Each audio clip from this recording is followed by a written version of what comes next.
Alright everyone, welcome back to the channel. I am your Ice Dragon, Rayrun VR.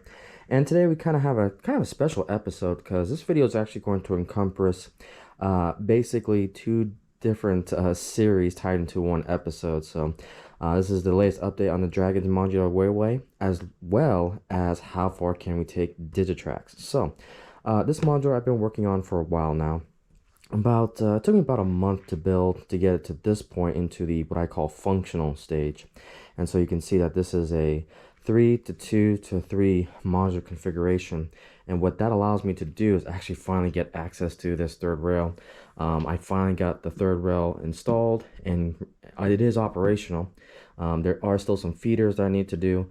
I'm kind of pausing on that right now because I'm trying to exactly figure out how I'm going to do my block detection system when it comes to my dispatching station. So still got some bugs to work out of it and trying to get the actual wiring diagram to pursue that project, but that's for another day. So let's take a look at this modular. This is what I call the wave modular. Basically, we're going to build a kind of lake type scene here. We'll put some sand down on the edges, or paint it sand with all the textures and so forth. I'm still not sure if I'm going to do actual water on this side. I'm still kind of debating because this modular is going to move from time to time and it's going to be exposed to heat, the elements, human elements when it comes to actually moving this modular. So I'm not exactly sure if I want to do that just yet. And then on this side will probably be just grass and so forth. We'll probably have some picnickers and so forth.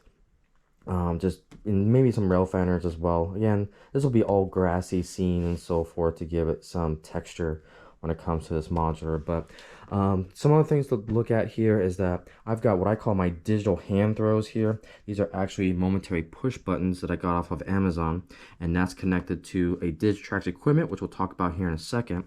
But what this allows me to do is that I can actually press the button and actually control my turnout if I'm actually here maybe doing some operations or need to move some equipment around. I have quick access to the top here that I can throw my turnouts.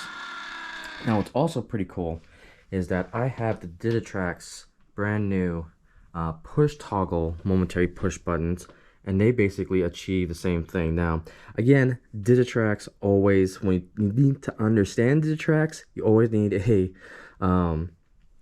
degree, a rocket engineering degree, to figure out all these names and so forth. So right now I do have it up here. This is the DCX CP1 fascia mount switch control device for the DS74, and I love these because it's a plug-and-play system.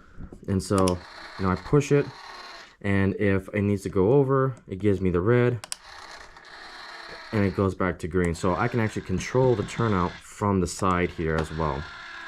So I've got, that is two different ways you can control this turnout. I haven't figured out if you can hook up more than one of these to a single turnout. Right now, the way it's kind of plug and play ready is that you can only control one turnout from one fascia control.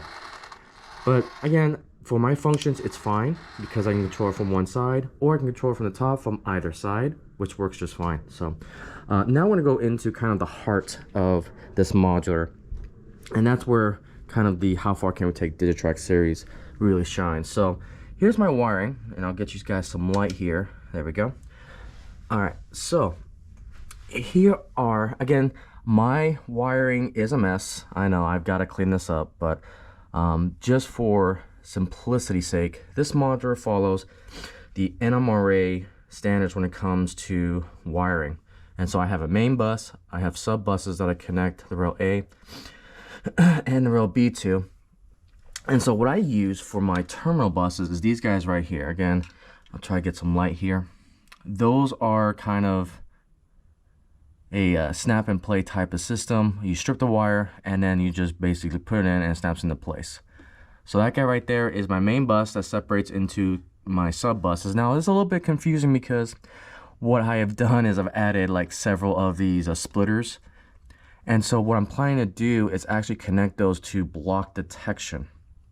And I'll do a wire diagram scheme of this in the future, but I'm still trying to experiment. This is all in the experimental phases right now. And so what this whole design is supposed to do is that it can be connected to a normal Freemo layout, but then it can also convert into my block detection system. And so that's what I'm working on in the future. So that's for another day when I have it all figured out, and then we'll just go from there.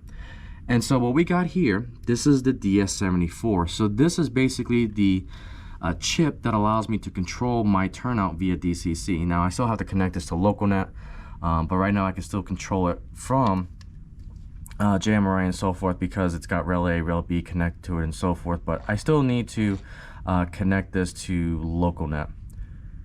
And then we got our Tortoise switch machines with the terminal blocks on there. I still have to connect this to Rel A and Rel B along with the Frog. So the only thing that's connected there is the power control system, which is from the Digitrax.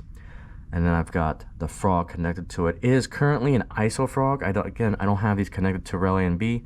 That is literally the last thing I gotta do on this modular, and it is 100% functional. So one thing I think I forgot to mention is that it is PicoTrack Code 83 that I've got up there, along with a number 6 turnout. And right now they are unifrogs, meaning that they can act as an ISO frog, or you can wire them up to actually be powered frogs. I like this because it gives you an option, and you don't have to customize an electro frog to be a unifrog. It's all in one. Kind of expensive. I got mine on sale for like 29 bucks, but it works for me.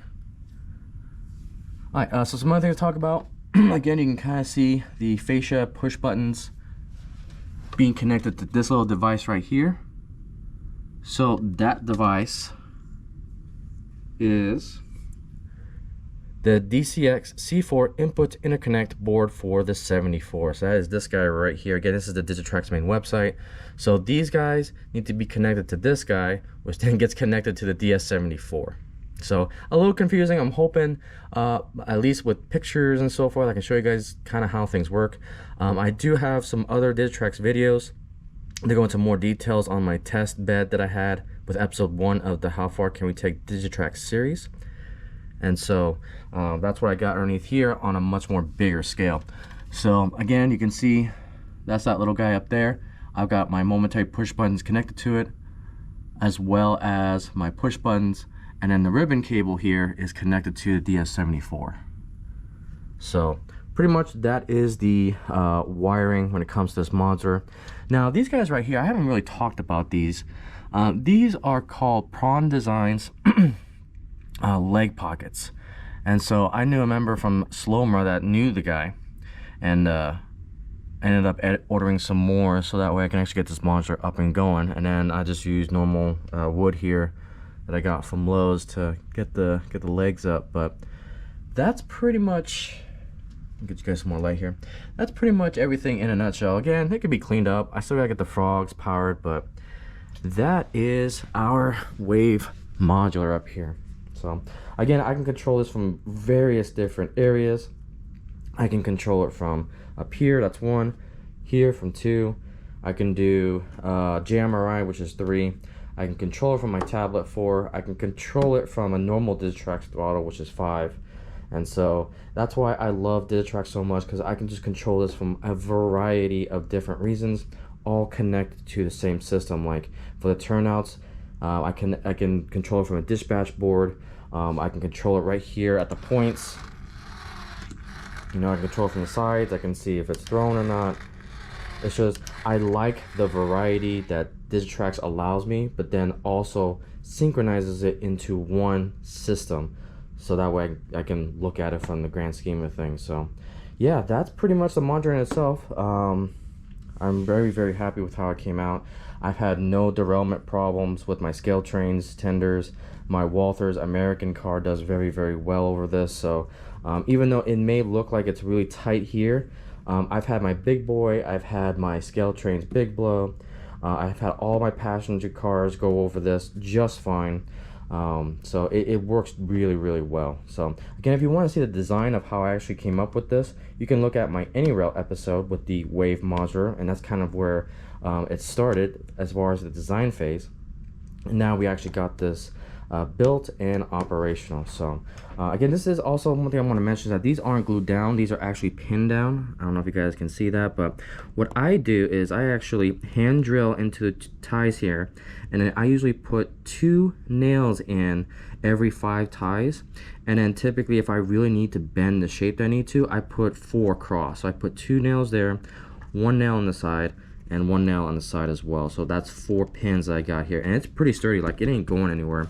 And then I got my feeders installed, and then eventually when I put the ballast down and the glue down from Xenix, this will be really, really solid. So but yeah, that's pretty much the Wave Modular. It is officially complete, so that will mark the end of the video series for the Wave Modular, but we'll continue on with the Railway series, and then we'll go from there. So thank you guys so much for watching this video. Again, thank you guys so much for all the support. I know my boy cat here, Kiku, appreciates it, because he loves sleeping on my Digitrax system, as you can see. But anyways guys, thank you so much for all the support, and I'll see you guys on the next video.